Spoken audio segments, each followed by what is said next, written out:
Boa noite. Vereda Literária conversa hoje com o poeta, tipógrafo, designer gráfico e editor Guilherme Mansour. Guilherme Mansour nasceu em Ouro Preto. Dirige atualmente a gráfica Ouro Preto, editando poetas de todo o Brasil. Tudo bem com você, Guilherme? Tudo bem, Elton. Então tá ótimo. Guilherme, o poeta Haroldo de Campos define você como um tipoeta sensibilíssimo. Gostaria que você falasse para nós um pouquinho sobre esse seu envolvimento com a poesia, quando começou, como é que... Bom, o Haroldo me chama de poeta sensibilíssimo por causa das letras do jogo, da tipografia em si, né? Mas eu comecei criança fazendo quadrinhos. Eu lia muito historinhas, gibi, essas coisas, e comecei fazendo quadrinhos. Depois, eu passei daqueles desenhos a desenhar a cidade, e aí pintou a poesia. Comecei a escrever poesia aí por volta dos 16 anos, comecei a fazer poesia. Mas a poesia veio depois de muito desenho, inclusive depois de muito desenho de letras. Eu desenhava muita letra na tipografia. Como eu fui criado dentro de uma tipografia, quando criança eu brincava com aqueles tipos todos. Depois eu comecei a desenhar aquelas letras bom, desenho até hoje essas letras todas. Mas então a poesia veio disso, eu acho que a poesia veio através do desenho. Uhum. Aí chegou e eu olhei para ela e falei, é a minha praia. É aqui que eu fico. É. E Mas para você a palavra tem uma coisa muito física, né? Você trabalha esse lado físico da palavra. É justamente porque eu sou tipógrafo, né? Uhum. Então eu tenho uma relação com a palavra como objeto. Eu vejo a palavra como objeto, inclusive eu vejo a palavra como na terceira dimensão. Eu vejo a palavra, eu pego todo dia na palavra, eu pego no objeto, no chumbo, no antimônio, naquela liga ali que forma a letra. Então eu tenho eu visualizo a palavra como um objeto. Uhum. O que de fato ela é, né? E dos seus trabalhos publicados, como é que você sente a receptividade de público? Como é que é a reação ao seu trabalho? Olha, Elton, eu não posso me queixar. Os meus trabalhos... Bom, o meu trabalho próprio eu só tenho um, que é o Gatimanhas. Agora, as edições que eu faço, elas têm uma saída boa. Eu mesmo distribuo para o Rio, São Paulo, Belo Horizonte, Curitiba, Porto Alegre. Tem uma boa saída. Você entende que com incentivo a poesia circula? Eu acho que a poesia sempre circulou, ela circula, ela não tem, é uma questão de mercado. As pessoas veem a poesia como um produto que não vende. Na verdade, não vende como um romance, mas a poesia ela vende, ela tem o seu ritmo de mercado e tem o seu público. Reduzido, mas existe um público para a poesia. E eu acho até legal que não seja um boom da coisa, né? Porque o poeta ele se sente muito à vontade para criar, para fazer poesia, porque ele não está relacionado com o mercado. A poesia é a prima pobre das artes, como já dizia o Leminski. Então a gente não tem isso, não precisa ter essa ansiedade do consumo, da venda, do produto, né? Nós podemos fazer poesia com muita tranquilidade e serenidade, porque ninguém vai ficar rico fazendo poesia. Isso é verdade. Ok, Guilherme. Vamos entrar um pouquinho no seu processo de criação. Gostaria de falar de Gatimanhas e Felinuras, um trabalho que você fez juntamente com o poeta Haroldo de Campos e que trata da temática do gato. Eu destaco esse poema. Um gato sozinho com manha, destece uma manhã. Desfia o novelo do sol, distenda o todo dos gritos dos galos de Cabral. Enrosca-se como se fosse um fosso e face à luz, face desluz. Dá para você comentar para nós esse projeto de tratar o gato? Esse poema é uma resposta ao Tecendo Amanhã, de João Cabral, que é o galo tecendo amanhã, tecendo a tenda, o toldo, enfim. E o meu gato, ele desconstrói o poema do João Cabral, né? O meu gato é o gato que destrói a amanhã do galo. É um gato anarquista. Seria um gato anarquista, né? Mas o gato é isso, o bicho é isso, é assim, Elton.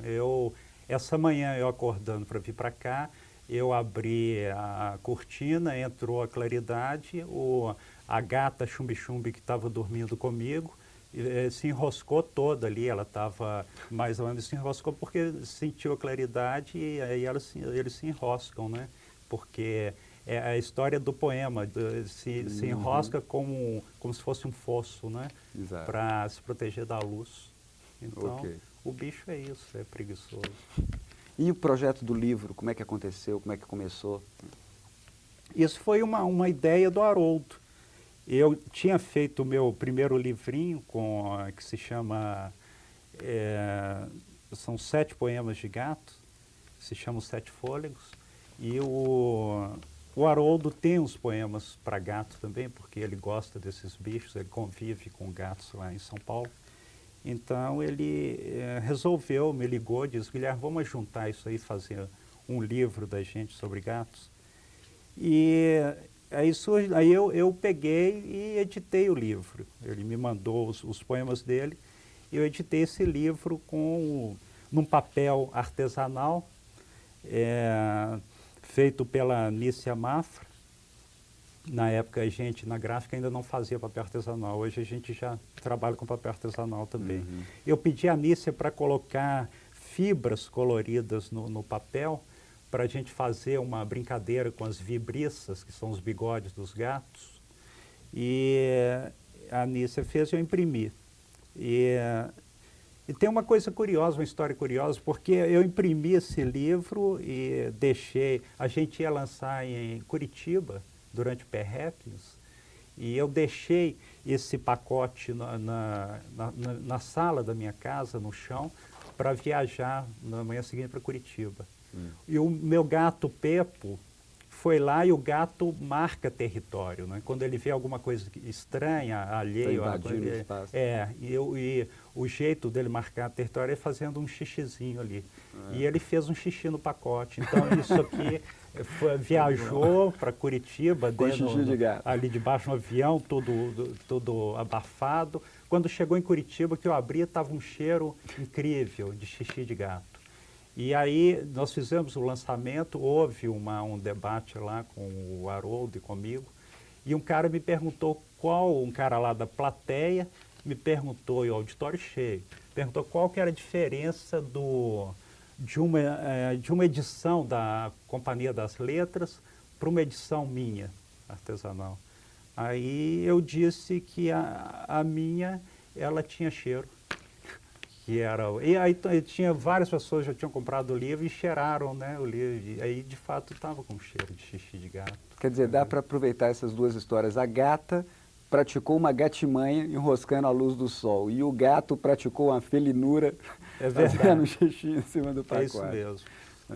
E o conteúdo, o processo, você tem uma página intercalada aí? Esse trabalho, esse encarte, é uma tradução do Haroldo, do poema Anna Blumer, Ana Flor, de Kurt Schwitters, um poeta alemão dadaísta, que era tipógrafo também. Era um cara que criava gatos, era tipógrafo e poeta. Eu tenho uma identificação com o Kurt. E com isso, o Haroldo fez o poema, traduziu o poema, e eu fiz o Kurt trabalhava muito com lixo, com restos de coisas da rua. E eu fiz uma transcriação tipográfica com restos de tipos também, com lixo tipográfico. E daí nós fizemos a impressão do encarte, né? Mas o poema, o livro todo, mesmo os meus poemas e o do Haroldo também, são vivências com os bichos. São A poemas gente que não- partem da experiência visível. São, todos eles. Os meus poemas, eles são, eu até chamo de desenhos de observação Bom. do gato, que são, é o gato no telhado. A minha casa, ela tem um telhado, você olha da janela, você vê um oceano de telhados, você vê telhados um atrás do outro. Uhum. Como Ouro Preto é todo assim. Pois é, eu gostaria que a produção mostrasse o recurso visual que você utiliza, né, da ideia de telhados, não é isso? Você trabalha com os parênteses imitando as telhas arredondadas. Dá para a câmera pegar aqui? Vai, eles fazem a inserção. Né? E tem o poema do gato que está saltando o muro de madrugada.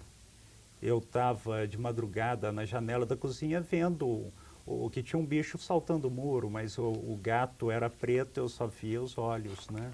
Então, eram os dois olhos saltando. Então, todos os poemas aqui, eles têm a ver com a nossa vivência, a minha e da Pingo, que é a minha mulher aqui, que realmente que trouxe os gatos, né, para dentro de casa. Que é uma história interessante também, porque a gente começou a ter gato por necessidade e não por paixão por gato. Ouro Preto é uma cidade antiga cheia de ratos.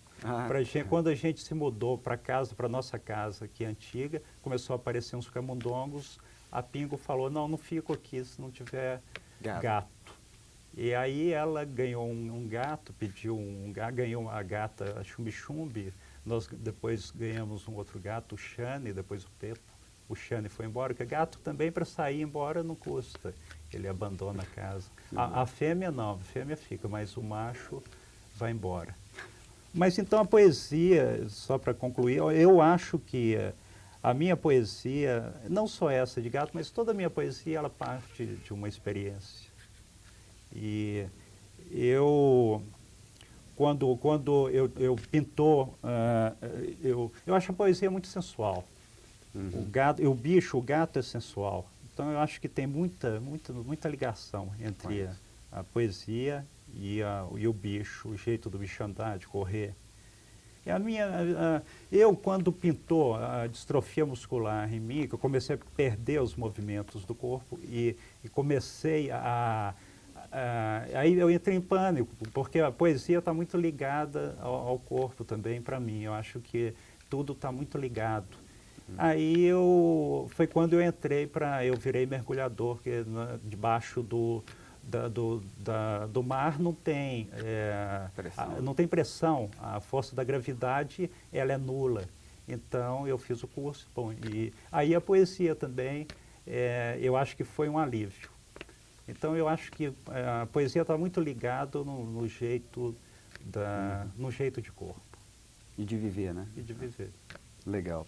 Os ratos de Ouro Preto que se cuidem, porque você está incentivando a criação dos gatos, né?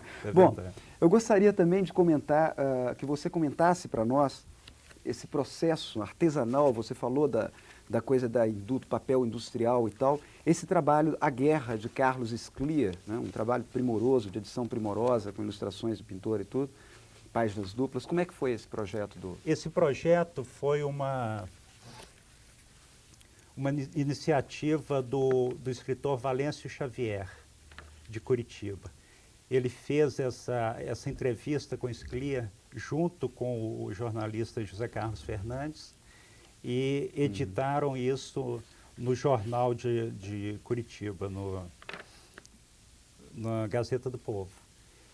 Mas ficou muito restrita a Curitiba, né? Só saiu um dia no jornal lá e pronto. E o Valêncio, eu em conversa no telefone com o Valêncio, nós decidimos fazer uma edição desse material. E eu topei fazer isso na tipografia. Quantos exemplares foram feitos? Foram feitos, me parece que foram 500 exemplares. E a guerra e o Sclia liberou os direitos autorais para mim. Eu me associei à Dantes Livraria, da Ana Gandra e do Dani, e eu fiz a edição aqui. Essa história de abrir das páginas serem duplas, isso é uma... Não estou encontrando página dupla. Isso aqui é uma maneira que eu encontrei de agrupar os desenhos com texto, para que os desenhos que se referiam àquele texto ficassem agrupados a ele. Como num front, como na guerra, né, que os soldados ficam agrupados, eu pensei em passar essa ideia de agrupamento também no livro, no caderno do Scliar. Okay. E são desenhos feitos na guerra, né? E os textos é um depoimento também de... E não tem texto baixo astral, mesmo que a guerra seja aquela coisa estúpida, os textos são para cima. Os próprios desenhos, o Scliar mesmo fala isso, ó, estão deitados, entende? Eu não desenhei nenhum morto. Não tem soldado morto, estão descansando. O Scliar tentou passar, né? Eu acho que conseguiu passar a noção de vida para cima do que o baixo astral da coisa morta, né? Destruída. O que acaba sendo uma maneira de execrar a guerra também, de qualquer modo, né?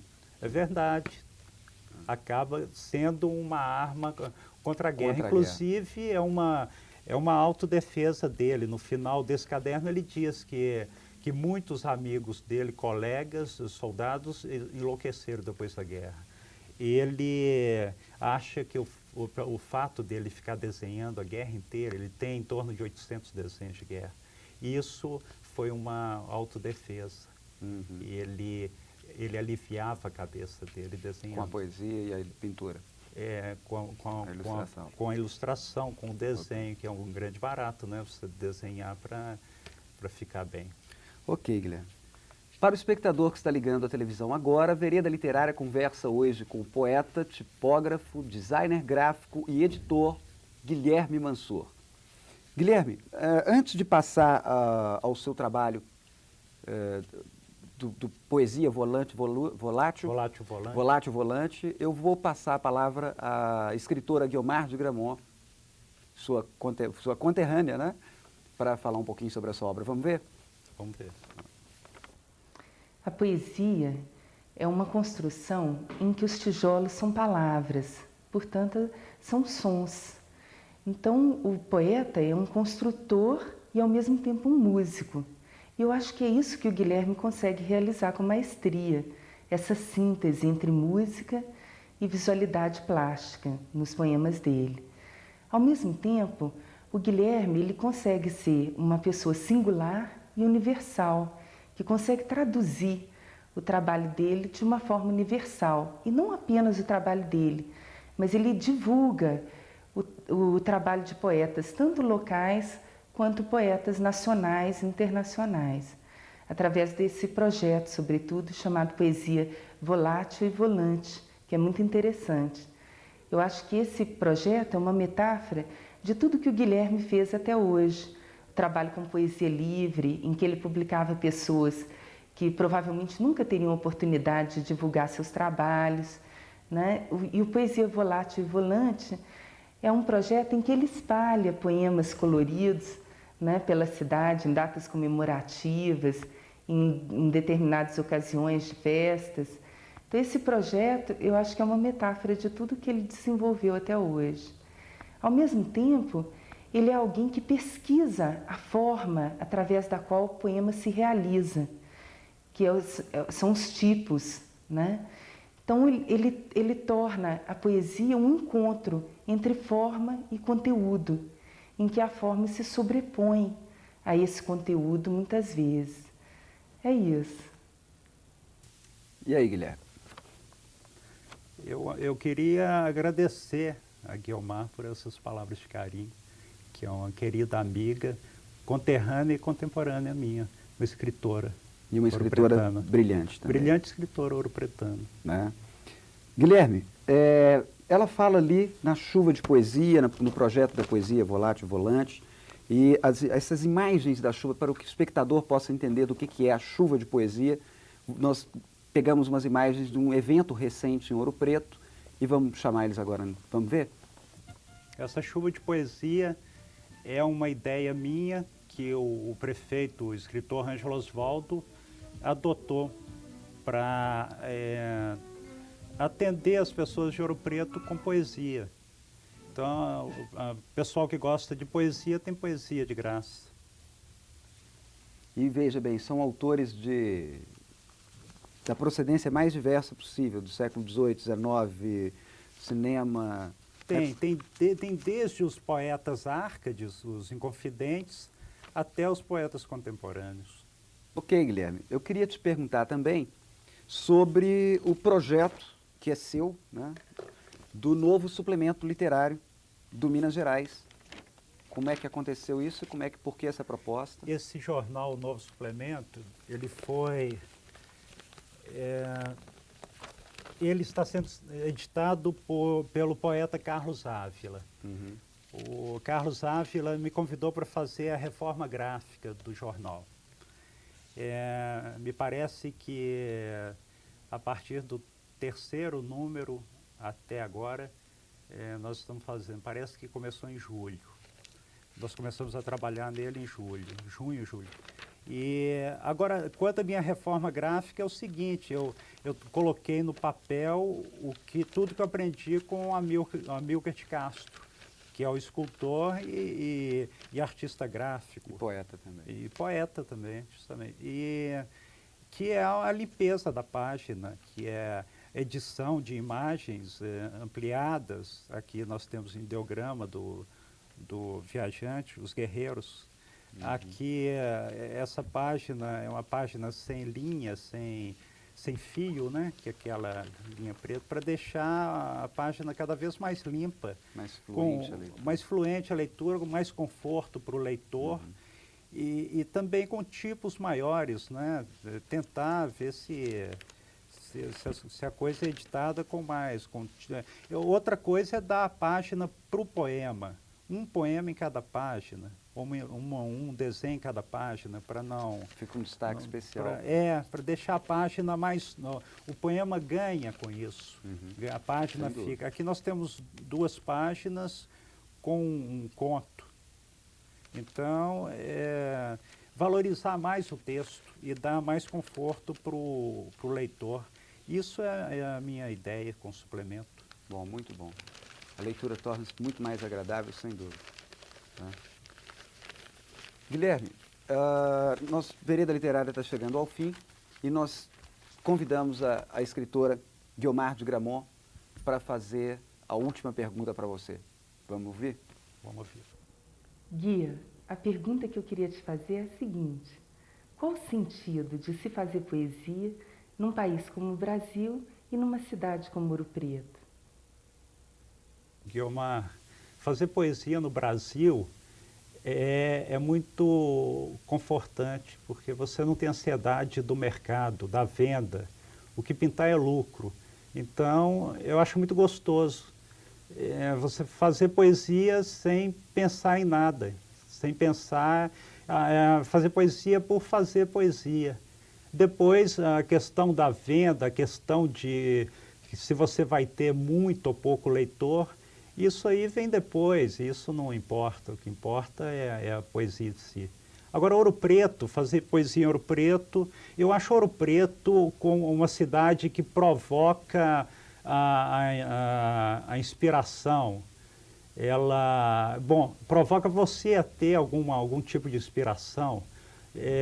Ouro Preto é uma cidade muito gostosa, mas eu vejo Ouro Preto mais como uma cidade provocante de prazer. Eu acho Ouro Preto tem uma qualidade de vida boa e é uma cidade gostosa para se viver. Então eu vejo Ouro Preto mais por esse lado de conforto, de existencial, do que propriamente como estimulante para mim de poesia. Eu acho que eu faria poesia em outro lugar qualquer, mas eu acho gostoso. Ouro Preto é bom.